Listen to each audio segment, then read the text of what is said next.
Imagine a situação. Você acorda em uma cama de hospital, conectado por tubos a um violinista famoso. Um grupo chamado Sociedade dos Amantes da Música te sequestrou porque o violinista tem uma doença renal fatal e o seu tipo sanguíneo é o único compatível para mantê-lo vivo. Você precisa ficar conectado com ele durante 1 ano para que ele consiga sobreviver. E se você ficar conectado, ele se recuperará. Caso contrário, ele morrerá. Pergunta: você é moralmente obrigado a se manter conectado? Ou você tem o direito de se conectar, mesmo que isso signifique a morte do violinista? Fica aí o questionamento. Bora. Então, meu nome é Ana Clara e vamos pensar e refletir filosoficamente, junto com Aristóteles, sobre o dilema do violinista. E aí? Primeira pergunta. Entre cumprir o dever de salvar uma vida e dar continuidade normal à sua própria vida, o que eu faria? Vamos lá. Claramente, e eu vou me explicar na próxima questão, eu me desconectaria. Fato. Eu me desconectaria e daria continuidade à minha vida, porque primeiro que eu não escolhi estar ali, foi tirado meu direito de escolha e não é minha obrigação salvar ninguém. E bom, isso é uma ação moralmente ética? Deixar a pessoa morrer? Primeiro, é ético sequestrar uma pessoa e tirar o direito de escolha dela e fazer ela ser responsável por alguém que ela não é obrigada moralmente ou não tem nenhum tipo de obrigação, nem dever, enfim? Começa aí, né, a pergunta. Então, não, eu me desconectaria. E aí vem a segunda, né? Caso desliguem a conexão, seria possível ser feliz com as consequências? Então, aí é que tá. A vida não é sobre ser feliz. É também. Mas vão ter diversas coisas na vida que não vão ser felizes, que vão ser traumáticas. A vida é traumática.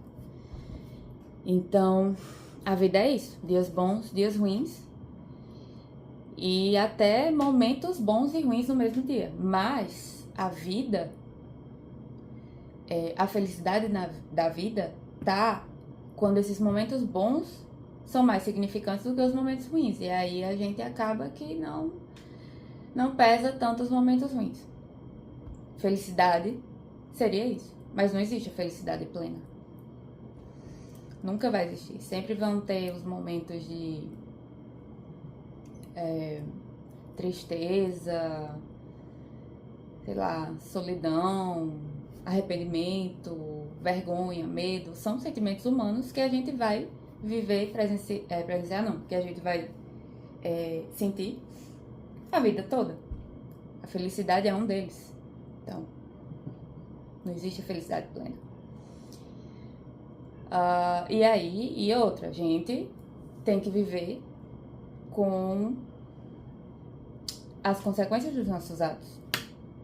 Se a gente tem a responsabilidade e a gente tem a liberdade de escolha, porque nesse caso eu não tive a liberdade de escolha de salvar o cara, o violinista ou não, certo? Certo. Mas eu tenho a liberdade de escolha de continuar conectada e salvá-lo, ou seguir minha vida e deixar ele morrer. Que obrigação eu tenho com uma pessoa que eu não conheço, que eu não tenho nenhum dever moral, e até onde eu devo ir, o mais importante, até onde eu devo ir para salvar o outro, se isso significa me perder, se isso significa anular minha liberdade, anular minha vontade, anular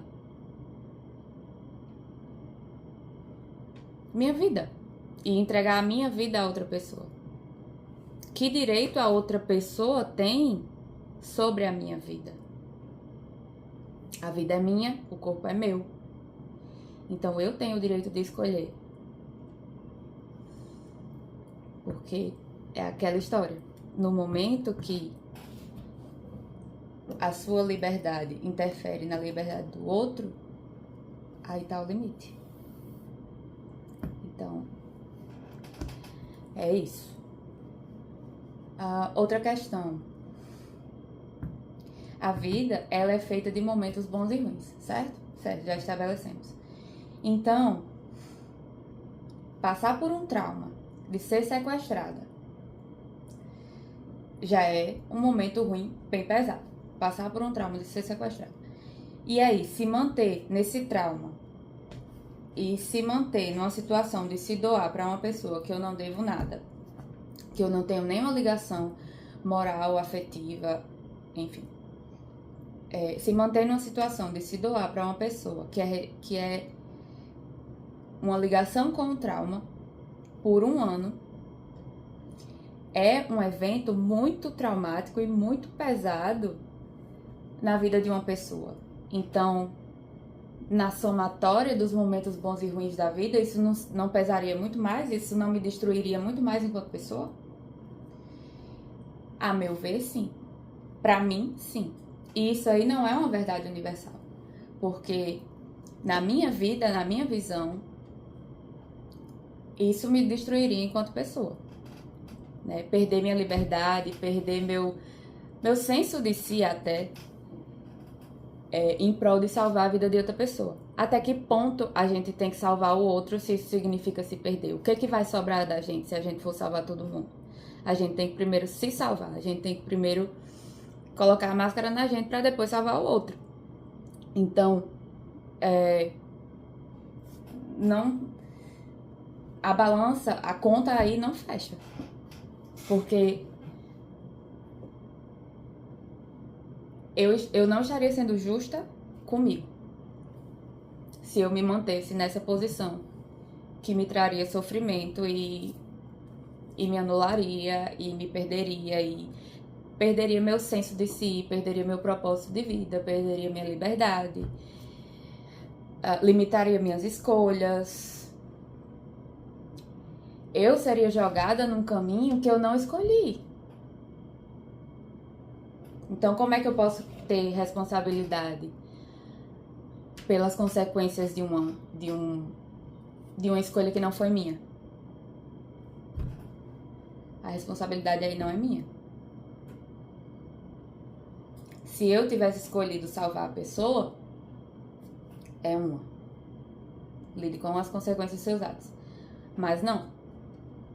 Enfim. E aí, entra Aristóteles, né? Que decisão Aristóteles tomaria nessa situação? Vamos lá. Acredito que Aristóteles, ele certamente pensaria, né? O que uma pessoa virtuosa faria nessa situação. E, para Aristóteles, uma ação virtuosa é sempre seguir o caminho do meio, né? A mediania.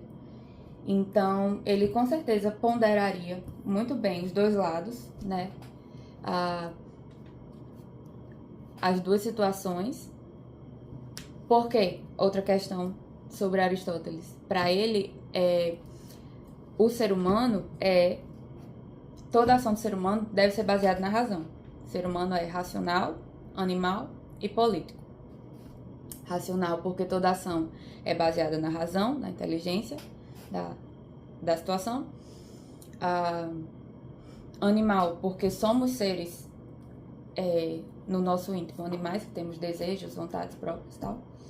E político porque vivemos em sociedade, né? Então, assim, para Aristóteles, uma pessoa virtuosa, uma pessoa que atinge a eudaimonia, que seria a felicidade plena, seria a pessoa que tem o pleno equilíbrio entre o animal, o racional e o político.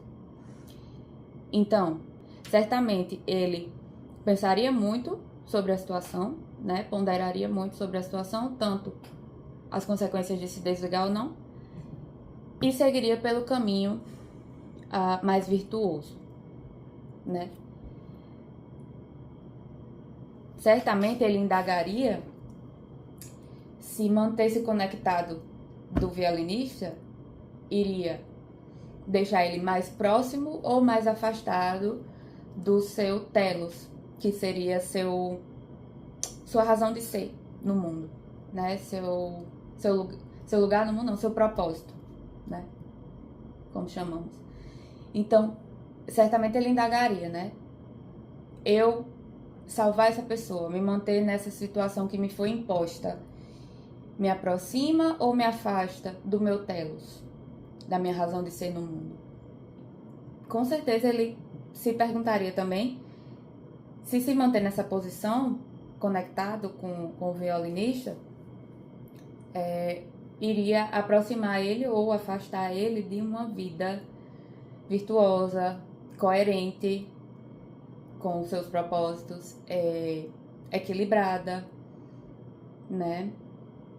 E assim, em caso de negativa, para ele é justa a desconexão, né? É justo que ele se desconecte e viva a sua própria vida, porque, primeiramente, a sua autonomia, que é também a minha opinião, a sua autonomia foi tirada dele no momento que ele foi sequestrado e que não houve nenhum tipo de indagação a ele, nenhum tipo de pergunta se ele estaria disposto a salvar a vida de alguém. Enfim, não foi sua escolha. A autonomia da escolha dele foi tirada. Então, é justo que ele se desconecte, porque houve uma violência com ele. E a justiça, o ser justo, também inclui ser justo para consigo, né? Ser justo com ele mesmo.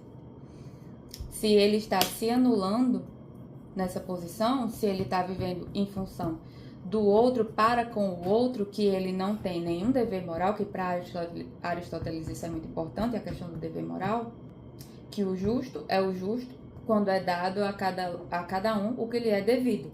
Então, se ele não tem nenhum dever moral com o violinista, e não foi de sua livre e espontânea vontade se conectar e salvar a vida dele, e salvar a vida do violinista ou salvar a vida de alguém não está de acordo com sua razão de ser no mundo, não é virtuoso continuar nessa situação, porque ele estaria se anulando. Ele não estaria em equilíbrio, não iria atingir a eudaimonia, ele estaria em total desequilíbrio entre o seu animal, racional e político. O que estaria mais forte aí? Ele estaria em desequilíbrio com o seu animal, né? Ele iria abdicar de desejos, de várias coisas que ele faria por ele para viver em função de uma pessoa, político. E no fim ele também não estaria sendo racional, tendo inteligência de toda a situação e entendendo que houve uma injustiça com ele e que ele não é obrigado moralmente a estar naquele lugar. Se ele se mantesse ali, ele também estaria em desequilíbrio com o racional, né? Então, para Aristóteles é isso. A busca do equilíbrio é a busca da eudaimonia. Então, provavelmente ele também se desconectaria, né? E aí? Fica aí o questionamento.